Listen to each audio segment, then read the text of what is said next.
ఈరోజు రెసిపీ వచ్చేసి zarda sweet rice. ముందుగా ఒక గ్లాస్ రైస్ తీసుకొని 1-2 సార్లు కడిగి ఇందులో ఒక చిటికెడు ఆరెంజ్ ఫుడ్ కలర్ని కూడా వేసి రైస్ మొత్తాన్ని కూడా ఒకసారి బాగా కలిసేలాగా కలుపుకోవాలి. ఈ రైస్ అనేది పూర్తిగా ఉడకనవసరం లేదు, మనకి పొడి పొడిలాడేటట్టే ఉండాలి. మనకి ఇక్కడ నేను పట్టుకుంటే రైస్ అనేది కూడా మనకి 2 ముక్కలుగా ఉండాలి.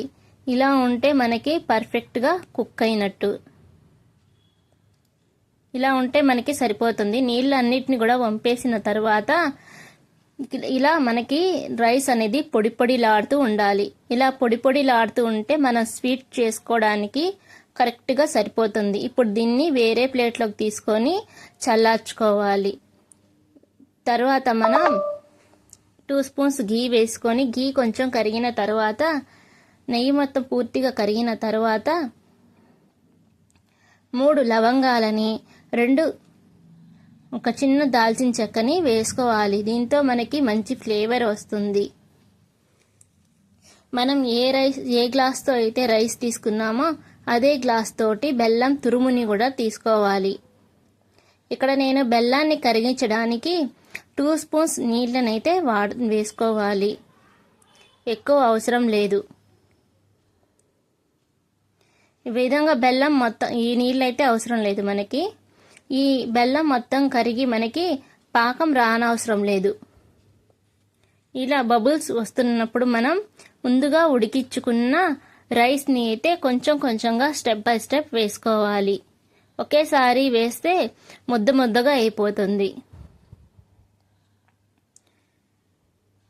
ఇక్కడ పొడి పొడిగలాడే రైస్ని అయితే కనుక మనం ఒకదాని స్టెప్ బై స్టెప్ వేసుకొని ఇప్పుడు కుక్ అవుతున్నప్పుడు మనం చిటికెడు యాలక్కాయల పొడిని కూడా వేసుకోవాలి. రైస్ మొత్తాన్ని కూడా ఒకసారి కలుపుకుందాము. ఈ స్వీట్ రైస్ అనేది ఫంక్షన్స్ అప్పుడు, ఫెస్టివల్కి, ఏదైనా స్వీట్ తినాలనిపించినా కానీ అప్పటికప్పుడు చాలా క్విక్గా అయిపోతుంది మనకి. ఈ విధంగా ఒకసారి కలుపుకొని మూత పెట్టేసి ఉడికించుకుందాము.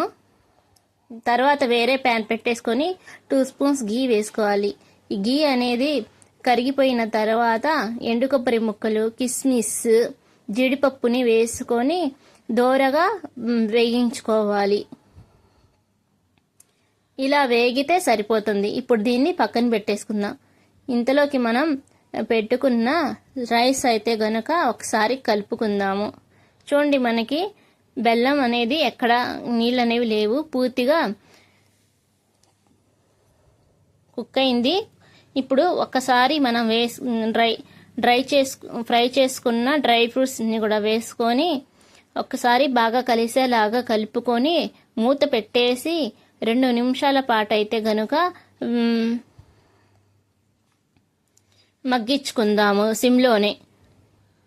చూడండి, 2 నిమిషాల తర్వాత మూత తీసి చూస్తే గుమాయిస్తుంది. స్మెల్ అయితే మంచి స్మెల్ వస్తుంది. ఎంతో హెల్దీ అయినా టేస్టీగా ఇంట్లోనే మనం ఇలా జర్దా స్వీట్ అయితే చేసుకోవచ్చండి. చాలా క్విక్గా అయిపోతుంది. నా రెసిపీ మీకు నచ్చిందా అండి? ప్లీజ్ లైక్ చేయండి, షేర్ చేయండి, సబ్స్క్రైబ్ చేసుకోండి.